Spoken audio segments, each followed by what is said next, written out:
I'm rocking the iPhone 12 Pro. I'm an iPhone type of person, you know, that's just who I am. We can do a separate video about Android versus iOS, but for now, just keep this in mind that I'm more of an iPhone person. But there was this one phone that I was just dying to test. So Samsung has released they released so many models, but last year they released the S20 Ultra and it had 8K video and 108 megapixel camera, and that looked really awesome, but it was ridiculously expensive. And this year they released the S21 Ultra, very expensive. But there is this one phone that has 8K, 108 megapixels and 144 Hertz refresh rate, and that is the Xiaomi Mi 10T Pro. Some of these names are just so stupid. What's really interesting about the Mi 10T Pro is that it's actually very cheap.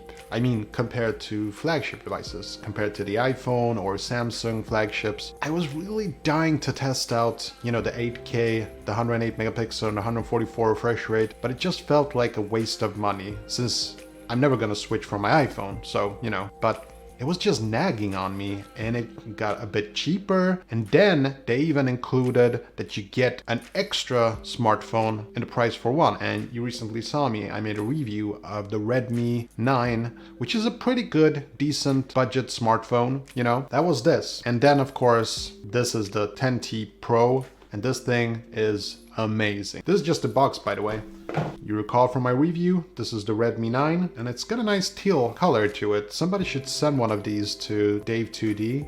I don't know, maybe they made it for him, I don't know. But here it is, and I gotta say, I love this thing. I mean, I really like this thing so much. This is not gonna be a review. I'm gonna make a review in a couple of months. I'm gonna use it, and this is more of a first impressions type of video. This thing is, I mean, the quality of this thing compared to this thing, again, I was pretty impressed with this thing, but then I opened up this box and I was like, whoa, that's insane. I've been playing around with it for a couple of days. I've been testing the camera a lot, and it takes me back to when I got the Galaxy Note 3. I don't know if you remember that one, but what was very unique about the Samsung Galaxy Note 3 is that you could shoot in 4K. And this was even before mirrorless cameras and DSLRs had that feature. Most of them just shot in 1080p. And I remember playing around with the Note 3 and just having so much fun with that 4K camera. I made so many videos. I think I made like more than 200 videos on another channel using the Note 3. And now I'm playing with this thing, which shoots in 8K. And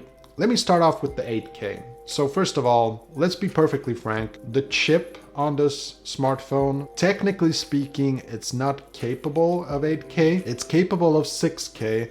So I'm guessing, to be completely honest, that it is actually 6K video upscaled to 8K, but nobody has been able to verify this. But what I can tell you is that the image quality when you're recording 8K with this thing, I would even argue that in low light, this 8K camera is amazing.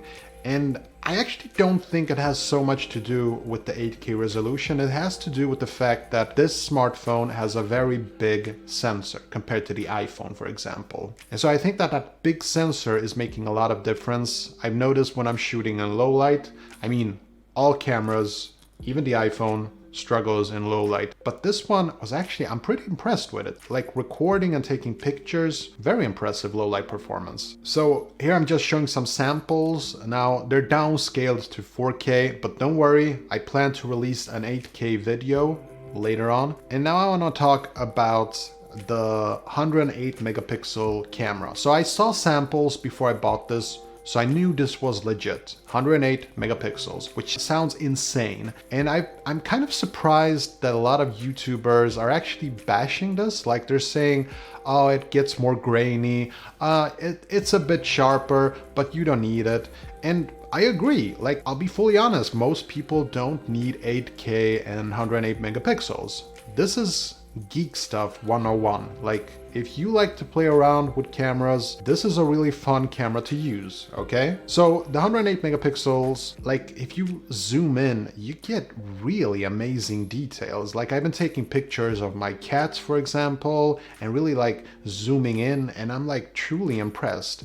And also, this doesn't have a telephoto lens, and even if it did, you can't really use 8K on other lenses other than the really big censored. But when you crop in on 8K, it still looks good because technically speaking it becomes 4K. So image quality wise, amazing. And now I want to talk about something, and I kind of had a feeling about this. A couple of months ago, a friend of mine was showing his smartphone, I think it was the OnePlus 9 Pro, showing me off like, look at the high refresher on this thing. I think it was something like 120 Hertz. And I was like, I couldn't tell a difference, you know? Now this thing is 144 Hertz and you can switch between 60 and 90 and 144 Hertz. And when I did that, I was like, oh, cool, can't really tell. And I asked my wife, do you see the difference? And she was like, yeah, it looks a bit smoother, but no, my theory here is that me and my wife were probably too old to notice the difference. That's my theory. I think that a lot of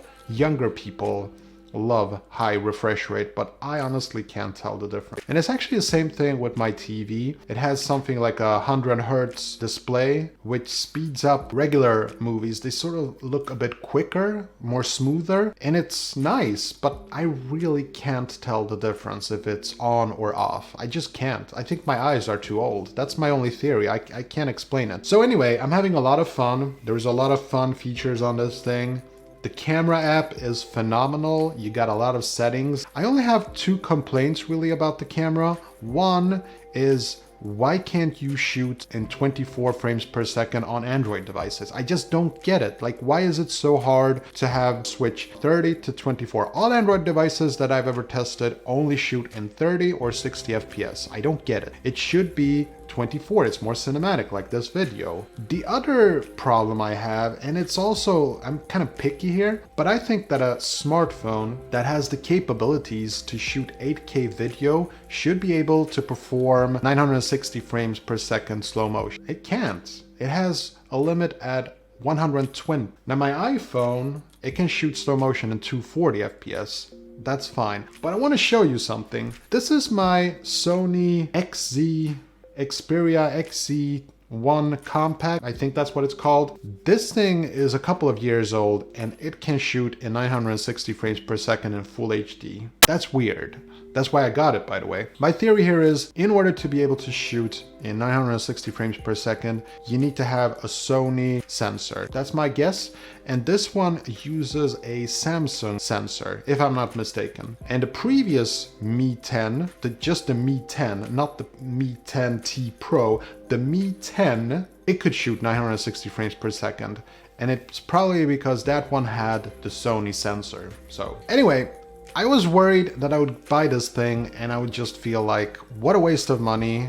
I can't believe I fell for it, but I gotta say, I'm having the time of my life with this smartphone. Now, it takes a geek to recognize these sort of gimmicks, but I fell for it, I liked it, and I gotta mention one more thing. When it comes to Xiaomi and Redmi, like, I'm truly impressed with the fact that they include smartphone cases. Not even that, but even a screen protector. And not even that, this one doesn't have a headphone jack, but they include an adapter from USB-C to 3.5 port. Like, that's cool, right? The charger that you get with this thing, I think it's like a 30-watt charger, is super fast compared to the travel chargers, you know, the tiny ones, which were horrible. And now they don't even include that. Now, you didn't get headphones with this thing, which I think is kind of a shame. I suppose that when they do these polls, they figure that most people just throw these away, they don't use them. But I would have actually preferred if they included headphone. And as you can probably tell, this is a fingerprint magnet, not very nice, but I don't mind. I keep it in a case all the time anyway. I'm just having a lot of fun with this thing. The screen is huge, and there is a little punch hole on the front-facing camera. It's not 4K though. That's a big down. But the thing is, it looks so much better than the notch on the iPhone 12 Pro. I really like this punch hole solution. It works, you know, for me it works. Yeah, just want to share my thoughts on the Xiaomi Mi 10T Pro. Hope you enjoyed this video, and if you feel like helping out a starting YouTuber, a like would really help. Okay, that's all I have for today. I'll see you in the next one.